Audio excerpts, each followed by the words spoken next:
I feel like people judge too quickly when it comes to Alastor, but it makes sense why some people will call him a fraud because he lost this fight against Adam, which shows his vulnerability when he's supposed to be mysterious. He also loses to Vox in Season 2, and yes, it was intentional, but showing him lose for a second time really takes away his aura. The show talks a lot about how scary he is, but never actually shows it. Instead of talking about how dangerous he is, the show should focus more on showing that. They should have kept Alastor's mysterious vibe a little bit longer before revealing his owner and backstory. Here's how I would rewrite Alastor and the whole plotline revolving around him. In Season 1, Alastor would have his pilot personality and he'd go around being all silly. Like in the pilot, his movements should be cartoonish and he shouldn't swear, instead using older slangs to fit in with his theme. I'd make it so that Alastor doesn't believe in Charlie's dream but pretends he does and helps out around the hotel. He agrees to make the advertisement with the gang as long as he's not on screen. This would make Hell's Greatest Dad make more sense since Alastor is actually acting like a father for Charlie. He can act like this for the whole season until Husk says, "Big talk for someone who's also on a leash." After he says this, we see Alastor break character for the first time. He goes back to his cheerful personality only after Husk says understood. Having Alastor keep his pilot personality would make this scene more impactful because it's the first time we see him break character. Before the battle against Adam and the Exorcist army, Alastor's behavior suddenly changes. Alastor has been working for free and gaining Charlie's trust up until now, but suddenly tells her that he'll only help in exchange for a deal. In the actual battle, Alastor is mysteriously absent but remains unnoticed because everyone is too busy with the fight. This way, we'll be able to avoid Alastor's fight with Adam and he'll remain a more mysterious figure in the story. The purpose of Adam vs. Alastor was to display Adam's immense power and establish him as an intimidating villain. However, this could have been done a different way by fleshing out Adam's character more. A lot of people argue that Vox was a better antagonist than Adam despite being weaker than Adam and Alastor at his prime. Overall, the biggest problem with Alastor in Season 1 was that the writers took away his charm in the pilot and replaced it with cringe dialogue and massive ego. A character having a big ego isn't the problem since this is considered a character trait, but Alastor's character works better in the pilot because the way his ego is written comes off as cringe. I'll show you some clips to prove it. Then why can't he just make people stay here?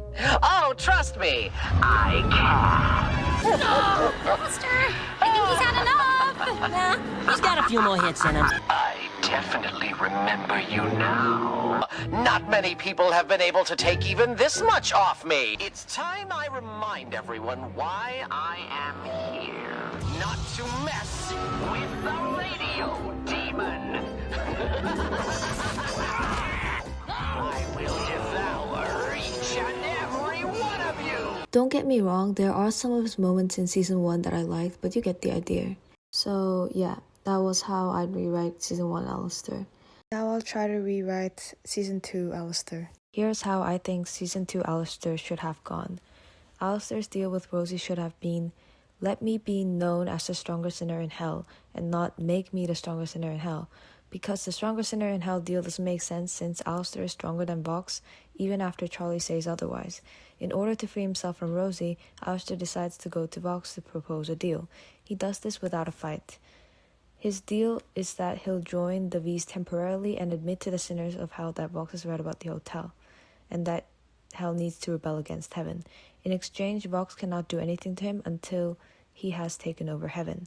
Vox accepts this deal because Alastor is an influential figure among overlords and a feared individual. Vox sees this deal as an opportunity to prove to Alastor that he's powerful enough to take over heaven and plans to kill him after. It seems like a win-win situation. So Alastor broadcasts all this and Charlie believes that he has switched sides, which both upsets and confuses her. Alastor's backstory can play out after this. I watched Black Griffin's Upside Down because a lot of people liked it, and I feel like they did a better job with Alastor's backstory than the actual show because it goes into more detail. I also heard that the town he grew up in was racist. I think it would have been more interesting if we had it so that Alastor was mistreated in his human life because of racial discrimination, but he was still able to get a job as a radio host with his talent and charming personality. Pilot Alastor would have been perfect for this, as he was mostly cheerful and happy. This backstory would make the stitched smile on his face more tragic as well. His smile would be stitched on his face in the afterlife because his mother had always told him to smile. I believe the story is trying to make him an irredeemable villain, but a person can still have a sad past, and be irredeemable. Alastor eventually starts killing anyone who mistreats people. This act doesn't make him a soul worthy of being in heaven in the eyes of the angels, which condemns him to hell. This backstory asks an interesting question about morality, which is, do you have the right to take another person's life because of their misdeeds? Which ties into the show's theme of redemption and morality. This backstory will also tell us more about his character and explain why he is the way he is. In Alastor's human life, he was used for his talent as a radio host, but not truly respected or accepted into society. In his afterlife, he is used by Vox for his influence while his soul deal prevents him from freedom. So in both lives, he is used for something but isn't liberated. So yeah, that was how I changed Alastor's character in season 1 and 2 of Hazbin Hotel. It's obviously not perfect, but I tried to put a lot of reasoning into why I think these changes would work. So I hope you liked it. Please comment down below your thoughts.